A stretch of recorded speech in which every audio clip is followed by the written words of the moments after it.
বিসমিল্লাহির রহমানির রহিম। আসসালামু আলাইকুম ওয়া রাহমাতুল্লাহি ওয়া বারাকাতুহু। রোজা কি?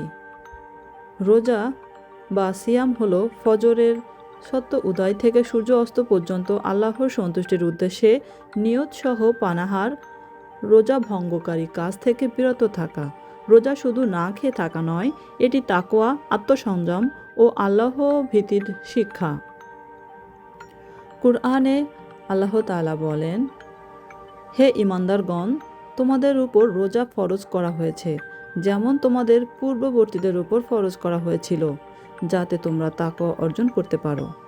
সূরা আল বাকারা আয়াত 183।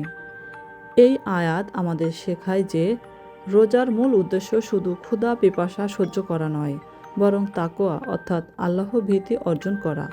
রোজা মানুষকে নিজের প্রবৃত্তি নিয়ন্ত্রণ করতে শেখায় এবং আল্লাহর আদেশ মানার অভ্যাস গড়ে তোলে।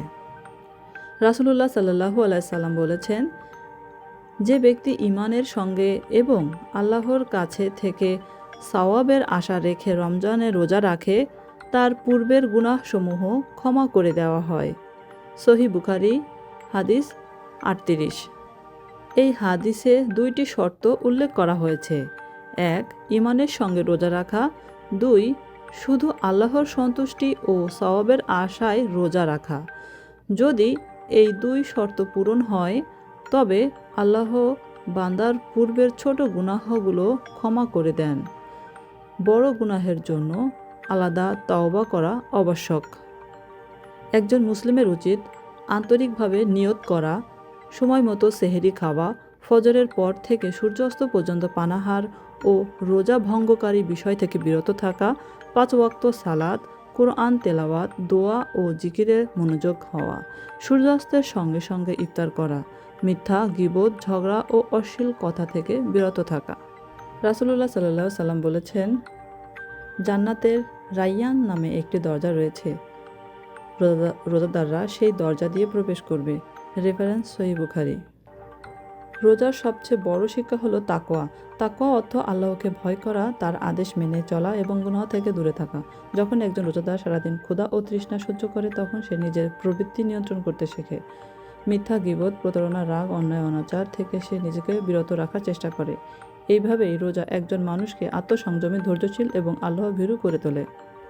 পরিবারের মধ্যে রোজার ইতিবাচক প্রভাব। রমজান পরিবারকে একত্রিত করে। একসঙ্গে সেহরি খাওয়া, একসঙ্গে ইফতার করা, একসঙ্গে সালাত আদায় করা, একসঙ্গে কোরআন তেলাওয়াত করা, এসব পরিবারের সদস্যদের মধ্যে ভালোবাসা ও আন্তরিকতা বাড়ায়। বাবা মা যখন নিজেরা রোজা পালন করেন এবং সন্তানদের রোজার গুরুত্ব বোঝান, তখন পরিবারের পরবর্তী প্রজন্ম ইসলামের প্রতি ভালোবাসা নিয়ে বেড়ে ওঠে। রমজান সমাজের সহমর্মিতা ও ভ্রাতৃত্ববোধ গড়ে তোলে। ধনী ব্যক্তি যখন ক্ষুধার কষ্ট অনুভব করেন, তখন তিনি দরিদ্র মানুষের কষ্ট আরও ভালোভাবে উপলব্ধি করতে পারেন। এর ফলে জাকাত, সাদকা ও ইফতার করানোর মতো অনেক আমল বৃদ্ধি পায়। মানুষ একে অপরের পাশে দাঁড়ায়। সমাজে দয়া, সহযোগিতা ও মানবিকতা বৃদ্ধি পায়। প্রিয় দর্শক, ভাবুন, যদি রমজান শেষে আমাদের চরিত্রের কোনো পরিবর্তন না আসে, তবে আমরা রোজার প্রকৃত শিক্ষা কতটুকু গ্রহণ করতে পেরেছি। রোজা আমাদের ক্ষুধার অনুভূতি দেয়, যাতে আমরা অভাবীদের কথা স্মরণ করি। রোজা আমাদের ধৈর্য শেখায়, যাতে বিপদে আল্লাহর উপর ভরসা রাখতে পারি। রোজা আমাদের তাকওয়া শেখায়, যাতে প্রকাশ্যে ও গোপনে এককভাবে আল্লাহকে ভয় করি। রমজান শেষ হয়ে যায়, কিন্তু রমজানের শিক্ষা যেন আমাদের জীবনে সারা বছর থাকে। হে আল্লাহ, আপনি আমাদের রোজা, সালাত, কুরআন তেলাওয়াত এবং সকল নেক আমল কবুল করুন। হে আল্লাহ, আমাদের অন্তরে তাকওয়া, ইখলাস ও আপনার প্রতি ভালোবাসা বৃদ্ধি করে দিন। আমাদের পরিবারকে দ্বীনের ওপর অটুট রাখুন। আমাদের সন্তানদের নেককার বান্দা হিসেবে গড়ে তুলুন। আমাদের গুনাহসমূহ মাফ করুন। জান্নাতের রায়্যান দরজা দিয়ে প্রবেশ করার সৌভাগ্য দান করুন। আমিন।